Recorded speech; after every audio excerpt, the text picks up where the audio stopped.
ரமலான் மாதத்தில் இம்ரான் செய்ததைப் போன்று செய்து விடாதீர்கள். தமிழ்நாட்டின் ஒரு அமைதியான கிராமத்தில் இம்ரான் என்ற சிறுவன் வாழ்ந்து வந்தான். ரமலான் மாதம் வந்ததும் அவன் மிகவும் உற்சாகமாக இருந்தான்.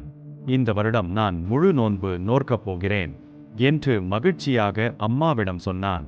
முதல் நாள் நோன்பு அவனுக்கு சுலபமாக இருந்தது. ஆனால் இரண்டாம் நாள் மதியம் வெயில் அதிகமாக இருந்தது. நண்பர்கள் எல்லாம் தண்ணீர் குடிக்கும் போது பிபிடி இஸ்லாமிக் மீடியா என்னும் யூடியூப் சேனலை சப்ஸ்கிரைப் செய்து கொள்ளுங்கள் என்று அவனுக்கு மிகவும் தாகம் வந்தது. யாரும் பார்க்கலை, கொஞ்சம் தண்ணீரா குடிச்சா என்ன ஆகும் என்று அவன் மனதில் ஒரு சின்ன குரல் சொன்னது. அந்த நேரத்தில் அவனுக்கு கேட்ட ஒரு வசனம் நினைவுக்கு வந்தது. அல்லாஹ் எல்லாவற்றையும் அறிவான்.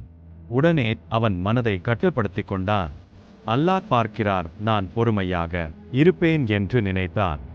மாலை அசர் நேரத்தில் அவன் சோர்வாக இருந்தாலும் மனதில் ஒரு பெருமை இருந்தது.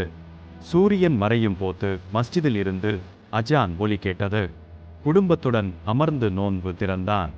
முதல் குடி தண்ணீர் அவனுக்கு மிகவும் மிகவும் இனிமையாக இருந்தது. அம்மா சிரித்துக்கொண்டு சொன்னார், நோன்பு நம்மை பசியை மட்டும் அல்ல, மனதையும் கட்டுப்படுத்த கற்றுக் கொடுப்பது.